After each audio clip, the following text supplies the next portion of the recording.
All right, everyone, welcome in. It's time to Bleav in Vikings for today, Tuesday, August 20th. And I'm your host, Mike Wobschall. Excited to talk with you for the next 20 or 30 minutes as we continue the conversation about the Minnesota Vikings, the National Football League, and the 2024 regular season, which is so close. It's August 20th today. Final preseason games are on Saturday, August 24th. Roster cuts on Tuesday, August 27th. So there'll be a lot of news, headlines, roster moves, trades, cuts, pickups, lots of roster shuffling that will happen between now and August 27th, and even really a couple of days after that as teams see who other teams cut and released, and teams inquire about the availability of certain players in trades. So even after that roster cutdown day of August 27th, you'll see subsequent moves on the 28th and 29th and even into September as teams gear up for week one of the regular season. So excited to analyze and assess all of that and talk about it with you when those moves happen. Today, we're going to talk Brian Flores, Tua Tagovailoa and that conflict, and then we'll spin that forward and continue the conversation about Flores and his defense, and specifically the cornerback room for the Minnesota Vikings, which has undergone a transformational shift that you don't often see this late in the stage of building a roster. But because of tragedy, injury, and circumstances outside of their control, the Vikings had to make that shift, and they've done it pretty gracefully, all things considered. So we're going to assess the moves that they've made and where the cornerback room stands with the 2024 season almost ready to launch. Before we get into all of that, though, let's pay some bills. Bet Online is the world's most trusted betting platform and your number one source for everything online sports betting. Right now, you can receive a 50% free bet of up to $250 on your first deposit to bet on anything from baseball to Formula One racing. Bet Online has every stat, every matchup, and even live odds and spreads while the games are being played. When the game's over, head on over to their online casino and get in on a game of blackjack or poker, or unwind with one of their over 150 slot games. Head to the website today to get in on the action. Use promo code Bleav, BLEAV. Use promo code Bleav for your 50% free bet credit on your first deposit up to $250. Bet Online, the game starts here. I'm sure you're all familiar by now with the Brian Flores Tua Tagovailoa discussion and controversy, I guess. Tua went on the Dan Le Batard show earlier in the week, and somehow the relationship that he had with Brian Flores when Flores was the head coach of the Dolphins and Tua was a draft pick and young quarterback there, that thing came up, and Tua was brutally and blatantly honest about how he felt about Brian Flores and the difference in approach his current head coach Mike McDaniel takes compared to the approach Brian Flores took with him. Now, granted, we aren't in Tua's shoes, so we don't know how he's feeling, and you can't really make a fair or honest assessment of how someone reacts to something if you don't really know what they went through and how they're feeling. So I guess the point is not really to criticize or talk down about Tua and the way he handled that, but I do want to say something positive about Brian Flores in this, because he took to the podium today for a regularly scheduled press conference with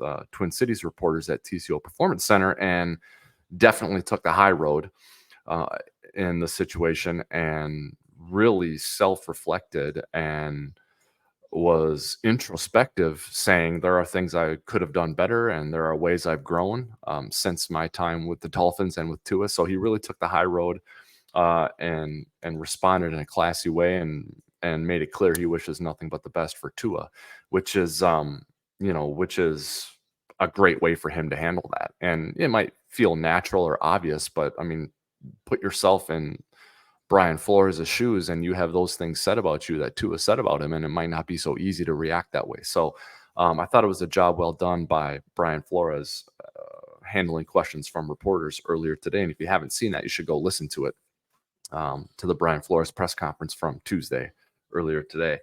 Now, I don't know either one of them, Tua or Flores. I'm more familiar with Flores obviously, because he's the Vikings defensive coordinator. We cover the Vikings here on this podcast. I cover the Vikings for Pro Football Network, where we do some writing. And I'm obviously still connected to the organization and to lots of people in the walls of TCO Performance Center. So I'm a little more familiar and knowledgeable about Brian Flores than I am about Tua. And no one who I've ever spoken to about Brian Flores has anything negative to say about him. And so take that for what it's worth. People here in Minnesota working for the Vikings organization love Flores and are happy he's in the building. And so the acrimony that Tua went through with Brian Flores certainly seems to be unique to Miami and to that situation.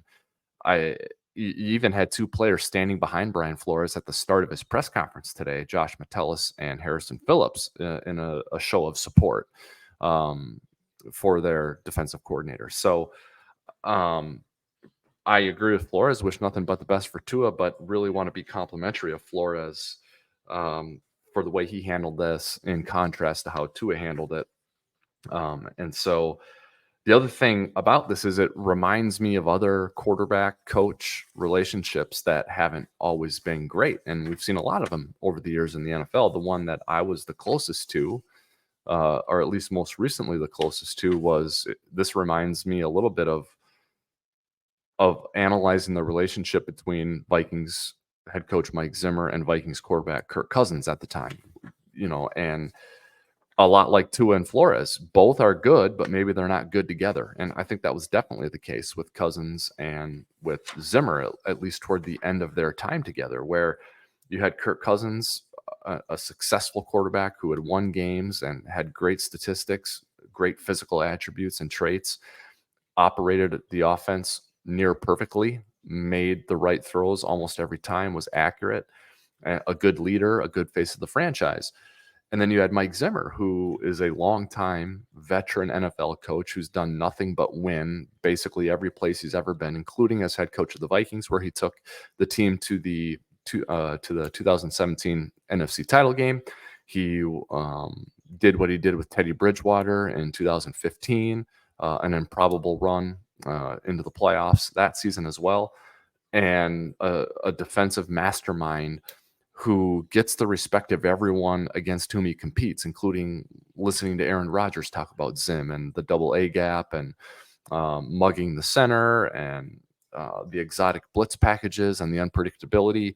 So there you have two guys, both very good at what they do, not necessarily great together. And I'm sure there are people who know both Tua and Flores who would characterize that dynamic the same way I just characterized the Zimmer Cousins dynamic, where they're both good, they're just not good together. And when you get into a situation where you got to choose sides, everybody loses, because objective observers in those situations can see the good parts about both individuals. I think a key in all of this as a team builder and a roster builder, if you're a general manager and if you're the owner of a team, is to identify the people who have strong personalities and identify what is strong about their personality and where would they be a good match with another key part of a team like a quarterback and coach, and where would they be a poor match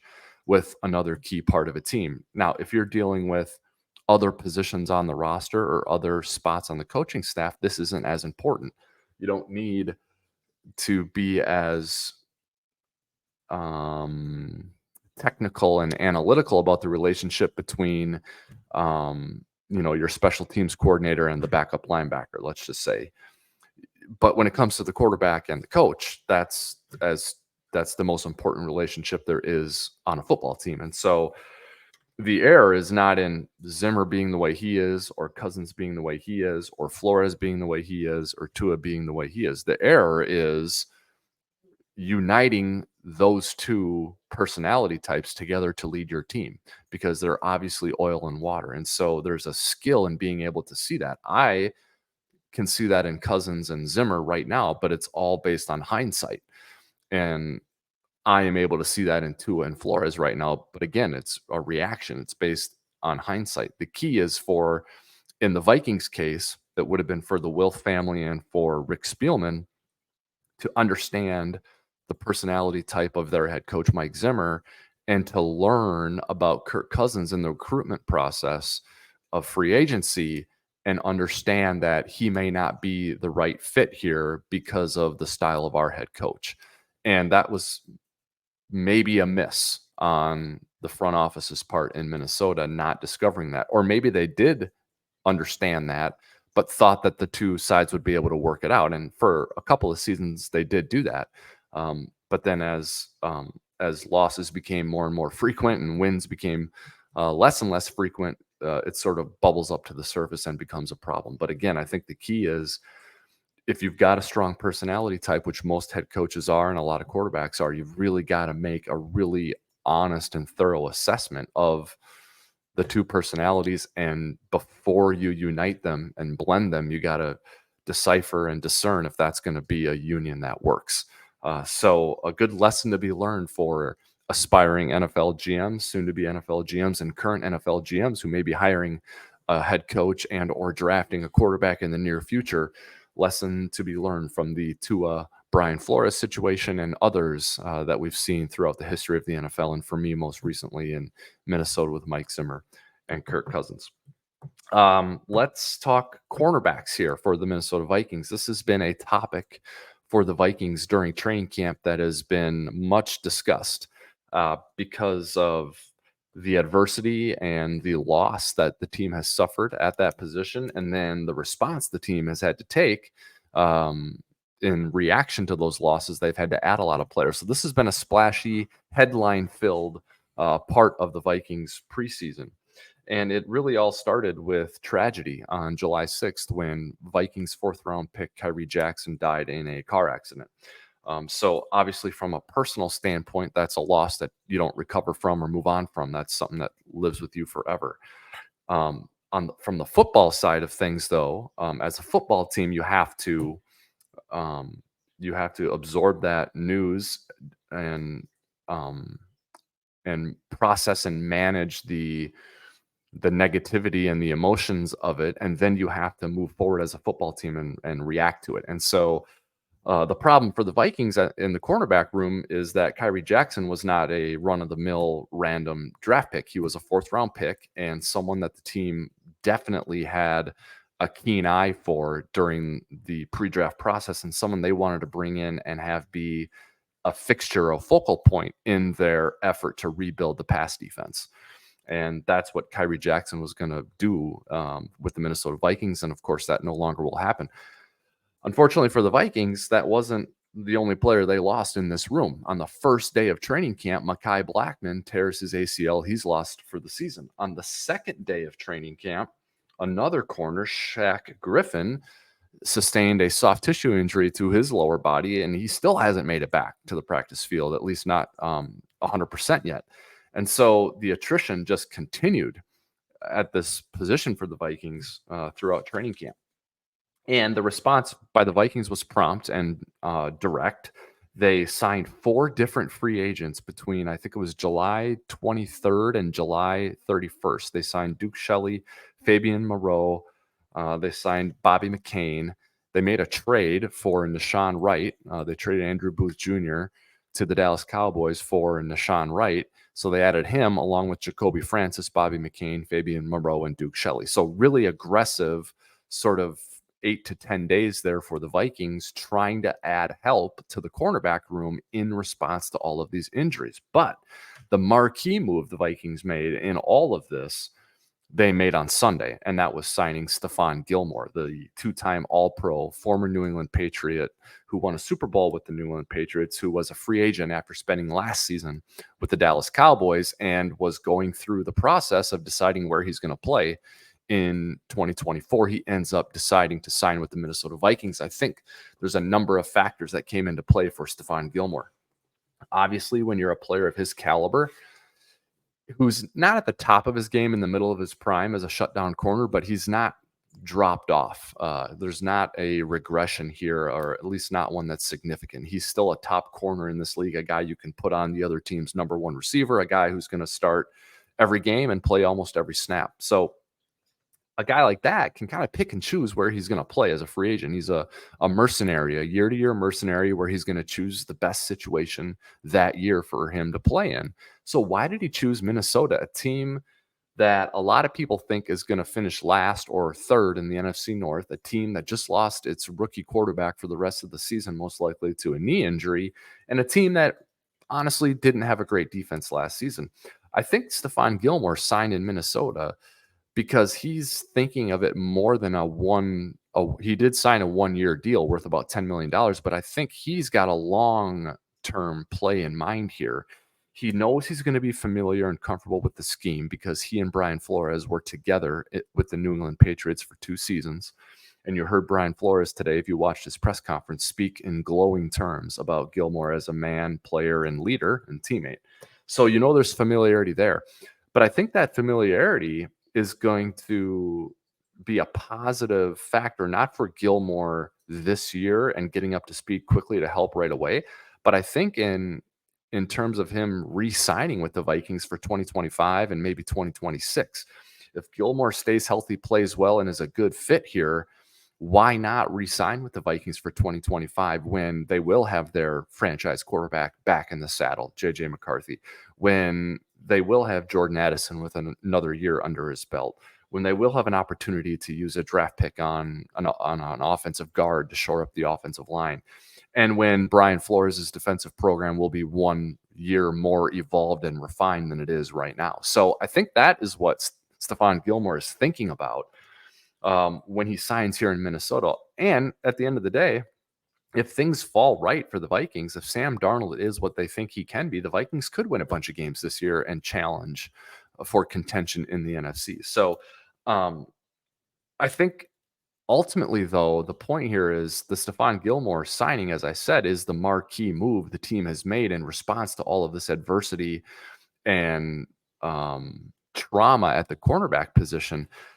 But the transformation is significant because on July 5th, before Kyrie Jackson's tragic passing, the cornerback room, the composition of it, with the exception of Byron Murphy and Shaq Griffin, who were free agent signings, with the exception of those two, everybody else in that room at the time, and there was probably 11 or 12 players, they were draft picks, they were undrafted free agents. It was a grassroots, organic way of building that room where you use draft picks and player development uh, to field starting positions and depth positions.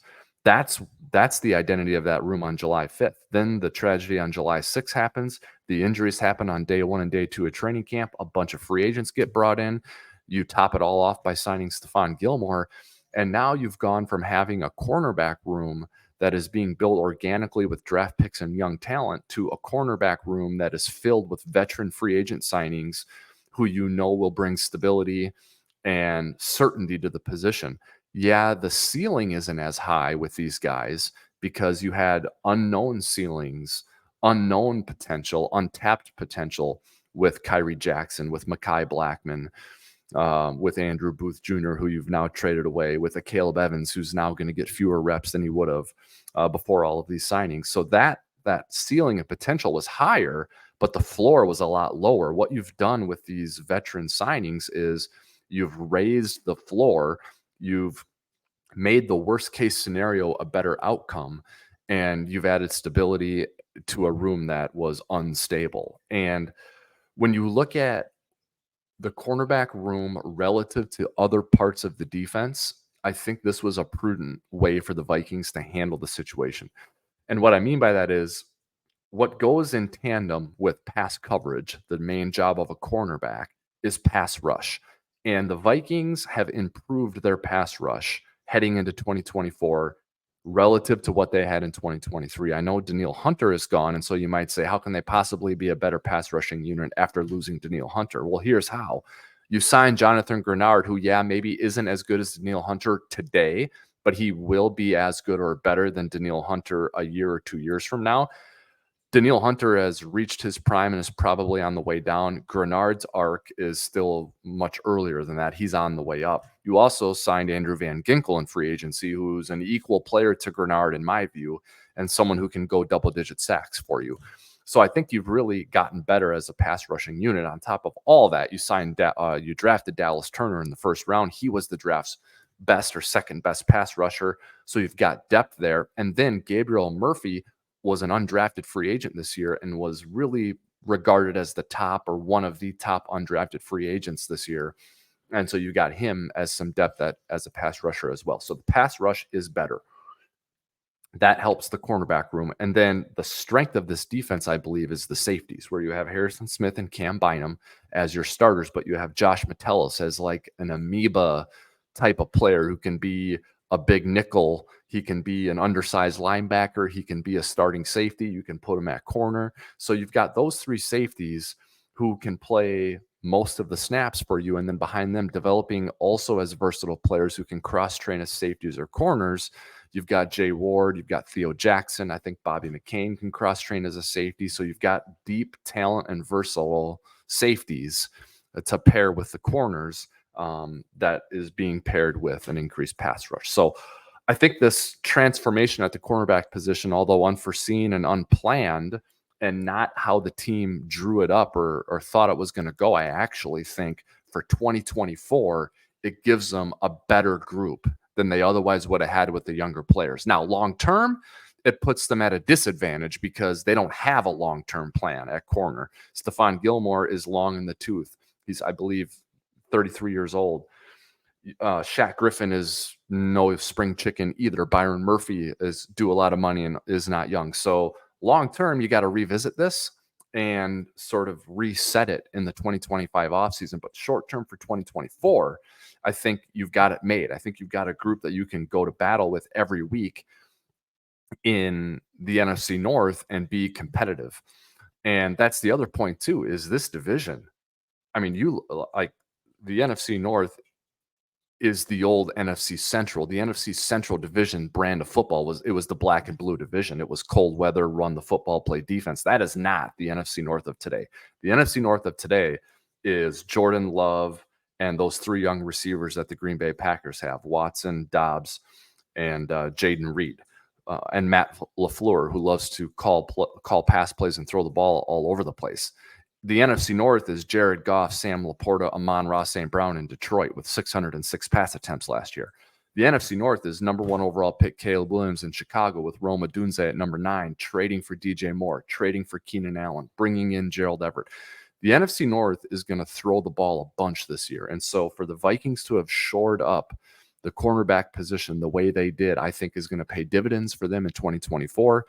The challenge for them now for Kwesi Adolfo-Mensah and the personnel department is how are we going to reshuffle this and reset this in the spring of 2025 so we can set a course of long-term development for this position.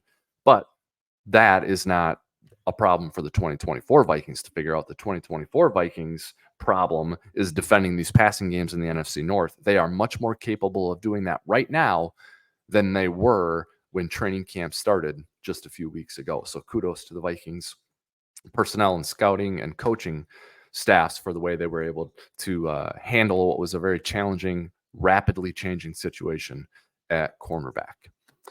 All right, that's going to do it for today's show of Bleav in Vikings. We thank you for watching, and we encourage you to like, follow, and subscribe. Bleav in Vikings. You can find us wherever you find all your other favorite football podcasts. We are on all the major podcasting platforms, and we're also on YouTube. So if you want to watch what we're doing here at Bleav in Vikings, you can check out the YouTube channel. And remember, on Mondays, BMAC, Bryant McKinney, joins me to break down Vikings games. The next Vikings game is on Saturday, August 24th in Philadelphia. Lincoln Financial Field is the site for the Vikings preseason finale. It's also the Eagles preseason finale. So that game will happen on Saturday. Not expecting many, if any, of the Vikings starters to play. So if you've got a starter playing, take note of that, because that tells you the coaching staff is looking long and hard at that spot and is possibly considering a surprise promotion for another player. An example is Ed Ingram, who started at right guard for the Vikings last week in Cleveland at a time when no other starting offensive linemen were playing. So that tells me they're really looking hard at right guard. So look and see if any of those players like that, and particularly I think inside linebacker would be a spot Ivan Pace Jr., Blake Cashman, who's playing there. And then the interior of the defensive line is an interesting spot for me when you're talking about starters, where there's Jerry Tillery, Jonathan Bullard, and Harrison Phillips. I think Phillips is entrenched as a starter for sure. Tillery, Bullard, James Lynch, Jonah Williams, Levi Drake Rodriguez. I think there's a lot of movement and figuring out that still needs to happen there. So that could be a fun area to watch in the preseason finale on Saturday as well. So that preseason game will happen on Saturday. BMAC and I will record on Monday our reaction to the game. We'll make some roster predictions. Roster cutdown day will be the following day on Tuesday. But we'll be back every other day the rest of this week to continue the conversation about the Minnesota Vikings during training camp as well. So make sure you stay tuned every day the rest of the week for more episodes of Bleav in Vikings. That's going to do it for today. Thanks again, everyone, for listening. And remember, keep believing.